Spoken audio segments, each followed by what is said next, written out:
Bem-vindos ao História Chá e Café. Hoje nós vamos conhecer os lídios, mais um dos povos da Antiguidade Oriental. Vamos lá? Eles têm lugar nos nossos estudos pelas relações que eles tiveram com os gregos com uma troca de influências. Os lídios herdaram a civilização hitita, que nós já conhecemos no vídeo anterior, sendo responsáveis pela transmissão de um grande patrimônio cultural. Como fontes, nós temos os escritos de Heródoto e outros autores gregos também. É que o Heródoto, ele registrou uma época na Lídia que foi antes da dominação persa, que nos dá assim bastante informações. E afirmava que muito do que os persas tinham de bom e fino veio com a dominação persa sobre os lídios e a consequente influência dos lídios culturalmente, né? Como descobertas arqueológicas, nós temos a descoberta de sepulcros reais da Lídia, assim como joias encontradas que podemos encontrar no Museu do Louvre. Situada no oeste da Ásia Menor, tinha limites com a norte, né, com a Mísia, a leste com Frígia, ao sul com Cária e a oeste com o Mar Egeu. O lugar era rico em prata, ouro e, apesar dos momentos de seca, tinha solo fértil, além do rio Sardes. Acabava sendo um lugar cobiçado, também por se situar ao fim de duas estradas que ligavam a Mesopotâmia ao Mar Egeu. É possível que uma referência encontrada no Gênesis esteja ligada aos lídios quando fala de Lude, que era um filho de Sem. Nos achados assírios, há inscrições de Assurbanipal, ou Assurbanipal, né, que geralmente a gente fala assim, que se referem aos lídios como Lude. Já segundo Heródoto, os antigos meônios mencionados na Ilíada passaram a se chamar de lídios em razão de Lidos, filhos de Atis. Provavelmente, de raça ariana, os lídios chegaram à Ásia Menor por volta do 3º milênio a.C., já misturados com habitantes dali, como os semitas, ou aborígenes, né, como falam algumas fontes. Eles eram conhecidos por serem belicosos, né, com tendências criativas, aptidão industrial e comercial também. Segundo Heródoto, 30 reis governaram na cidade de Sardes, antes da dominação persa, divididos em 3 dinastias. 4 reis da dinastia Atíadas, 22 da dinastia Heráclidas e 4 da dinastia dos Mérnadas. Giges foi um rei que conseguiu auxílio de mercenários de Milasa e dinheiro de Éfeso para destronar e matar Candaules, que foi o último rei da dinastia dos Heráclidas. Ele fundou, então, a dinastia dos Mérnadas, os Falcões, né, e deu o nome oficial de Lídia. Assim, a Lídia tem mais visibilidade no cenário da época por mais de um século. A sua forma de governar não abre muitas brechas para a nobreza e o seu poder é absoluto. O contato com os gregos era bem forte e, ainda falando sobre as relações com outros povos, havia a relação tensa com os cimérios, que eram arianos, né, vindo da Rússia meridional, foram expulsos pelos citas e eles invadiram a Ásia Menor. A Frígia não resiste ao ataque dos cimérios e o seu rei, que era o Midas, ele acaba se suicidando. Giges, que era o rei da Lídia, então, ele pede auxílio a Assurbanipal. Assim, os cimérios são derrotados, o Giges ganha prestígio, inclusive beneficiando, né, as suas relações com a Ásia Menor, e os gregos, tinha uma relação assim que era geralmente até bem cordial. Tempos depois, os cimérios atacam novamente, pegando Giges desprevenido, que acaba na sua morte.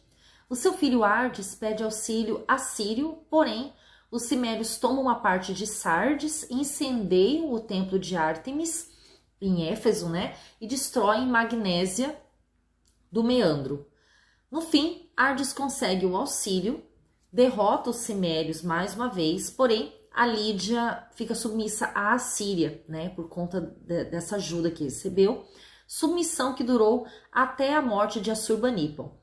A Lídia tem um tempo de prosperidade com os reis Sadiates, Aliates e Creso. No século 6 a.C., os medos, expandindo seus territórios, entram em guerra com os lídios. A guerra é interrompida nas margens do rio Alis, em razão do eclipse previsto, calculado, né, por Tales de Mileto. Esse rio se tornou a fronteira entre os dois reinos, selando um tratado de paz. Por 3 décadas, os dois reinos dominaram a região. Com Creso, nós temos o apogeu e o declínio dos lídios.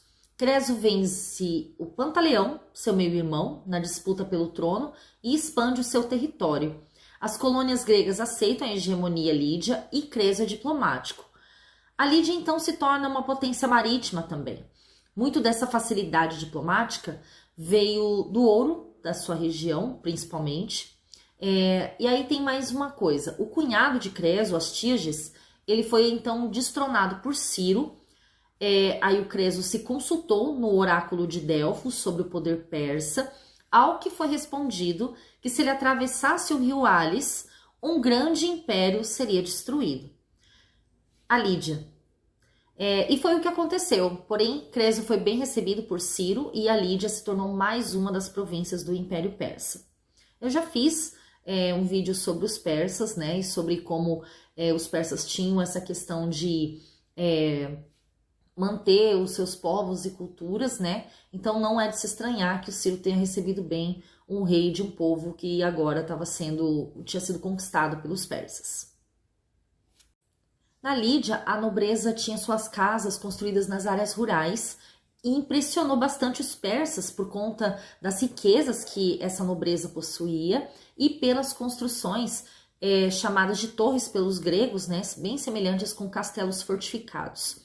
Nas cidades existia uma burguesia composta de negociantes e banqueiros e também a classe dos artesãos e dos que viviam nas montanhas. Essa galera que morava nas montanhas eram pessoas mais simples que volta e meia eram recrutadas para compor as caravanas, né, ou como soldados. Havia uma rivalidade entre a burguesia e a nobreza, né, lembrando que a burguesia ali nesse sentido, né, da história antiga, tá? Essa galera dos negociantes ali, eles eram bem cosmopolitas e com influências democráticas, né, por conta do relacionamento com os gregos e também, né, por conta das trocas comerciais que eles acabavam recebendo muitas influências, né, de modos de ver o mundo, a questão cultural.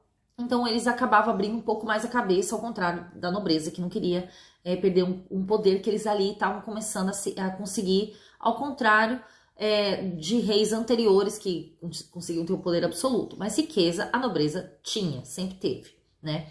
Economicamente, a Lídia tinha vantagens devido aos seus recursos naturais e o solo fértil, de forma que puderam impulsionar a agricultura e a indústria. Indústria, nesse sentido, também não é o sentido de indústria como a gente conhece hoje, no sentido de máquinas, enfim. Indústria mesmo de produzir, tá?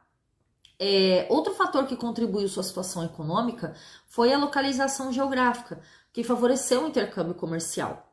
Os lídios eles já cunhavam moedas para facilitar o comércio e organizavam um sistema de estradas com lugares para pouso, que era guarnecido por tropas, né? Muitos dos produtos mesopotâmicos que chegaram à Grécia passaram justamente por essas estradas.